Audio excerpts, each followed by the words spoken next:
was a fan poll that came out, and of the various questions fans were asked, one of them was, who is the most overrated fighter? Are you ready for this? Do you want to know who won? I think this will surprise you. Khamzat Chimaev. At the same time, who is the sport's most underrated fighter? You ready for this? Corey Sandhagen. Now, that is a wildly fascinating. How literal do you want to take these, right? How much of a literalist do you want to be? Is it to the point that you're a stick in the mud? Okay. With having that understood, to use these as conversation points, I will tell you, those were both surprises to me. To have it be said that Sandhagen is the most underrated fighter and then Khamzat is the most rated fighter. Where I think that you might find that interesting is if you go and look at the ratings, they have the same one in their respective weight classes. Right? And before you go and correct me and go, no, he's number one and he's number three, like, it's the same thing. There's two sets of ratings so that you understand. First off, there is no top 15. As badly as you want to be told that, there's no such thing. There's the top 10, for one. But then secondly, within the top 10, that comes in two parts. That comes with 6, 7, 8, 9, and 10. That comes with 1, 2, 3, 4, and 5. When you sit down to a matchmaker meeting, unless 1, 2, and 3, 4, and 5 have been exhausted, there is never a scenario where you will turn to number 6 for a title shot. And the only reason the rankings exist in the first place is to know who's to be next for the champion. Can we all agree on that? So when you have the most overrated fighter and the most underrated fighter, and they're the same ranking, I was confused by that. And it seems like a very nice compliment to Sandhagen. To say that Sandhagen, who comes in at number 3, to say that Sandhagen is underrated while being that highly regarded seems like a very nice compliment. And I use that because if you would agree with that statement, that it is a compliment to be stated to be underrated, then you would agree with me that it's an insult to call somebody overrated. I am confused as to how you would come to an undefeated fighter who won a number one contenders match over a world champion, but is not the number one contender and does not now get to fight for a world championship.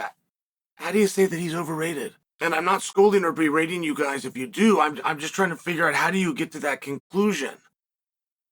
I would have thought, and I would have been wrong, I would have thought if we could rewind the tape 6 months, that Khamzat Chimaev, if he was not given the media, if he was not put in main events, if he was not held to a very high regard, that, and this goes back 6 months, that there would have been a lot closer to a revolt than there would be to what we have now, which is to hold him in such a high regard, not let him have the number one spot, not give him the title shot, not have him in headline media opportunities, of which he was at the turn of the year, not even to know who his next opponent is going to be. This is before we tell him you're not fighting for the title next. Before we break that news to him, we don't even have an idea of who he is going to be fighting. And it just strikes me as a surprise.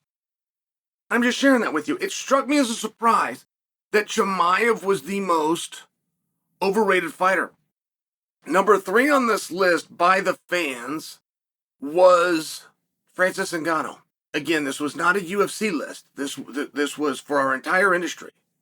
Most overrated fighter. Hard stop. And they had Francis Ngannou.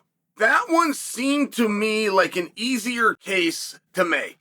It seemed like one where you could really break this thing down by the numbers and say to have him in this high regard, to know that he's going to headline, he's going to main event, he's going to be on pay-per-view, all of these different things, when you'd have a really hard time telling me what it was he did last. You just would. The very people that are complaining would have a very hard time of telling me when his last MMA fight was. And they could think and they could come up with it, and they might even be able to produce the name opposite Stipe Miocic. They might. Except it wasn't against Stipe Miocic. It was a surreal gaunt. But once you get that straightened out, you then got to figure out, was that his last fight or was that his last fight with an MMA?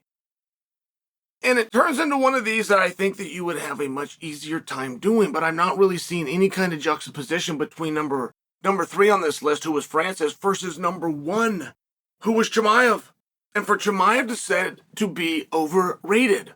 It's not a matter for me to come out and complain. By the way, that isn't the messaging on it. It isn't me that I'm supporting him and say, hey, listen, you're undefeated and you've done it the right way and you've been in main event spots and you haven't won a number of contenders match over a world champion. That's not what it is, guys. In this sport, reality and perception go hand in hand.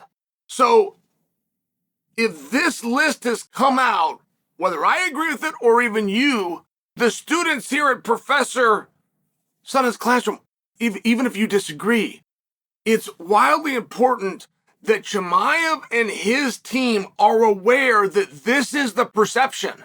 This is going to be the reality, to sit and wish and hope for a title shot at the same time that the media releases and says that you're overrated as is. It's one of those things, and he's got to get a handle on this. I do not have the best suggestion as to how that comes about, but I will tell you this. There is a rumored belief, and it has not ever been responded to, but there is a rumored belief that Chimaev has some kind of a travel restriction, that there is something within his visa and or passport that doesn't allow him to roam freely, and therefore to make him the champion of an international sport would be a problem. Well, yeah, it would be.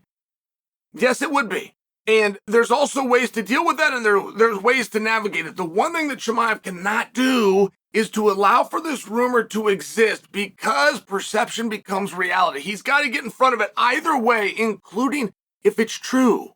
That would be a very helpful interview for him to come out and state, I can't get on an airplane to get from here to here.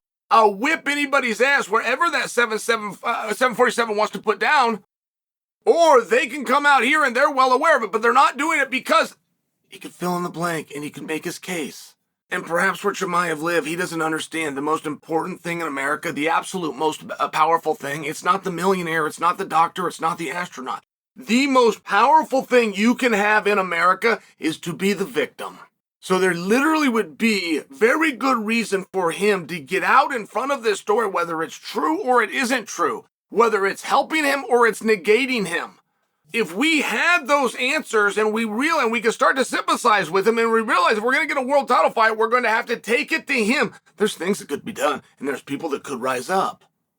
But before they're even put in that opportunity, we've got information that we don't know if it's accurate. And as hard to believe as it might be, or as much as I can't imagine that it's so, it's harder for me to believe, and I can't imagine it so, that the community truly believes the undefeated Khamzat Chimaev, who's been called out by a grand total of nobody, is actually overrated.